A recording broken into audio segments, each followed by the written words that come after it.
What do you think of when you think of Bogota? It would be unsurprising if the first image that came to your head was the city's infamous traffic. It would also not be a shock to anyone if you thought about the inconsistent weather, or more specifically, the dreaded moment where it starts to rain and everything in your day goes off schedule. We tend to get used to that image of our city.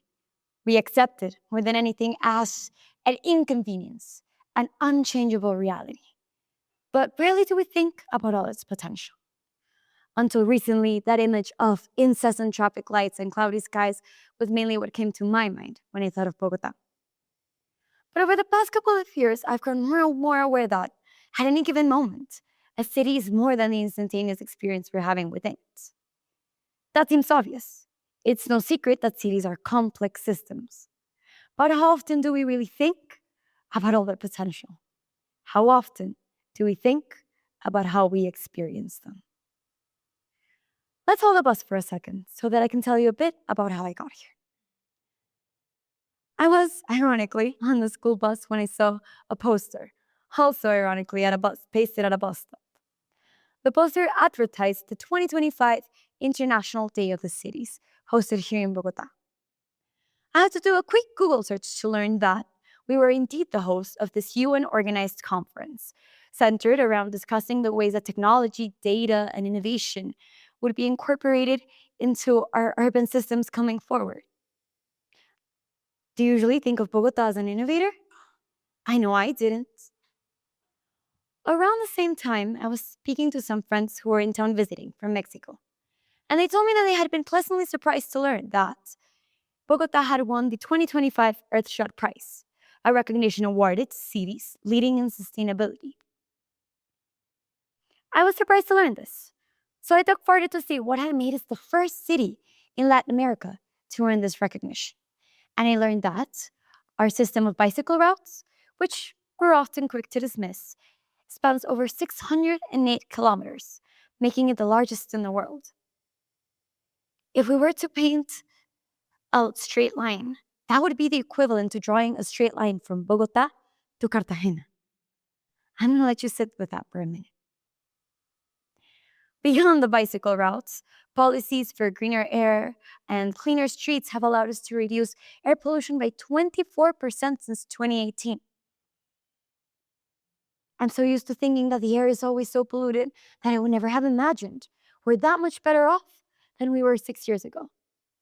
But a 24% reduction in air pollution, that's like planting millions and millions of trees all across the city. It's not just sustainability or infrastructure. It's also things such as a house flying in midair. Perhaps many of you, like I did, had the opportunity to see this fragment of the Bienal de Arte, an event which attracted 3 million visitors and had the participation of 200 local and international artists in order to create works of art designed for being exhibited in public spaces, all centered around reflections regarding happiness and wellness in the urban environment. Efforts in innovation, sustainability, and culture, like the ones I just mentioned, we tend to think about these things all separately, unrelated to each other, and overall unrelated to us. We think of them as individual instances, rather than the elements of a larger movement, of the efforts that a city makes to improve the quality of life for the people that live in. But why should that change how we interact with the city? There's an element to it that's statistics and technicalities. The United Nations itself recognizes that things such as urban planning are essential driving forces in order for the pursuit of its goals, development, and social innovation. But there's a more human element to it. And that is that a city is more than statistics, data, or development. It's also about how people feel. So, how do we change how we inhabit the city? Hi, my name is Elisa. I am currently 18 years old. And whilst I recognize that my experience is nowhere near universal, this is a period with a lot of changes in my life.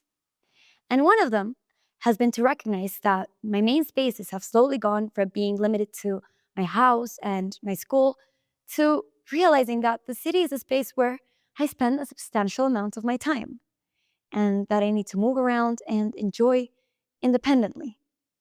And this shift changed the way I look at Bogota. I started realizing that we spend a lot of time outside, running errands, moving around from place to place, or simply walking. But we rarely consider this time living time. Instead, we see it as something that we just have to get through. We also reserve the things that we deem important, such as health or quality time, to our private spaces. And rarely do we realize that cities themselves can be a significant contributor to our wellness. Public spaces can positively impact our well being, whether it's parks or gyms or libraries or even the quality of the streets that you walk in. These are all elements that allow these spaces to go from transitional spaces we don't inhabit to spaces we actively seek joy in. I started by telling you different stories about my own city, Bogota, that were unknown to me and perhaps unknown to you too. So, my first invitation to you today is to look for these realities in whichever city you live in. Look for them. You never know what you'll discover. But my most important invitation to you today is to create your own version of your city. I know February is kind of late for New Year's resolutions, but that is fine. Continuing to create my own version of my city, one where I actually inhabit it. Cities are not just neutral spaces that exist to be the backdrop of our lives. The same way that they can evolve and grow and change, we can find ways to engage with them differently. Experience the city, not simply as a transitional space and something to get through in your day-to-day lives, but as an integral part of them. Find different ways to relate to it and make it your own. Not ownership as in control, but ownership as in care. Caring for the spaces and caring for yourself within them. So I'll leave you with this. Experience the city. Thank you.